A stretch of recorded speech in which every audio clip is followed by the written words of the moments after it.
What's going on, you guys? Coming back with another video. In this video right here, I really want to take the time to interview my homeboy JC. Man, he has a dope ass story, so I just wanted to put it out there for everybody to know. I'm gonna ask you a couple questions. It's gonna be real quick. I'm gonna ask him a few questions, and and we'll go from there. So basically, you know, we work together, but what is your title? Or what do you do?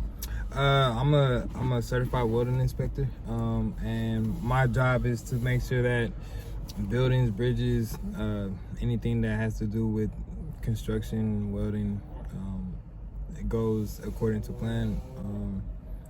What we do as inspectors is very critical, because we're dealing with public safety. You know, you look at Miami. Yeah, look at that building exactly. that happened in Miami. Yeah, that building was built a long time ago, and they didn't have inspectors the way they have them now, and they didn't have regulations and stuff for safety the way they have them now. So our job is to make sure that what happened in Miami don't happen. You know, we're at a hospital now, and we're doing a retrofit, a seismic retrofit, to make sure, you know, if there's ever an earthquake, you know, this hospital, it'll be standing after, you know. Right. So that's what I do. And the next thing I want to ask you, as a welding inspector, how much do you get paid an hour? Right now I get paid $52.02 an hour. $52.02. Now this is the kicker that I really want everybody to know. How much time did you do in prison? I did 10 years, 2 months, and 21 days in yeah, I ain't gonna say where. In prison. You feel me? And how long you been out of prison? A little over 3 years. A little over 3 years. And I got off parole as early as I could, which was a year early. And so this man came home from prison, been out of prison 3 years, is making $52 an hour. How did you get to this point? Like, what did you do in prison in order to get you to the spot that you're in right now? Well, I just knew early on. I got a 12-year sentence. So I got a 12-year sentence for attempted robbery in Modesto, California. And once I got that 12-year sentence, that's when I finally realized, you know, one, I was bullshitting with my life. Excuse my language. No, I was playing games, and two, I was in a county, in an area where, you know, where you look like me or you look like him, you know, they don't play fair, you know. And I got a 12-year sentence for relatively not that big of a crime, and it motivated me. It pissed me off, and it made me want to change my life forever. Like, I never wanted to ever put myself in a situation to where anybody or any institution can control me. So I busted my ass when I was in prison to grow up, make that transition from a boy to a man. Yeah. That was the hardest thing I ever did. Harder than passing that test. How long, man, we're gonna get into the test too, but how long did it take you to make that transformation? Honestly, I went in at 18. I probably didn't grow up to where I needed to be until I was probably like 24. Man, so that's a long process, and I speak about that a lot on my channel. Nothing happens overnight, and I don't even like to preach.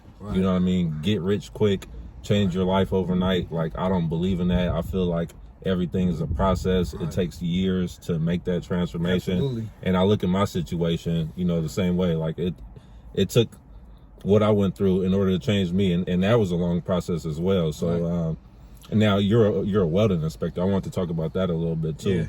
Yeah. You pretty much have the most prestigious welding certification that's out there, right?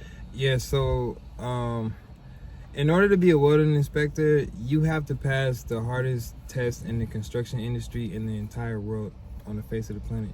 And what is it called? Oh, it's just a CWI exam, Certified Welding Inspector exam. It's a 3-part test. One test is 150 questions, and the remaining two tests are anywhere between 46 or 50 something questions. They change depending on the year or whatever. But very difficult test. Engineers with their masters and PhDs fail this test all the time. But I didn't just pass that test. Like, when I was in prison, I busted my ass. I didn't go to the yard to go gossip about the streets. I want to touch on that next. I didn't go to the yard to play pinochle or, you know, to waste my life. I had purpose. When they gave me that 12-year sentence, it pissed me off, because in the same time I got 12-year sentence for attempted robbery, meaning the robbery really didn't even take place.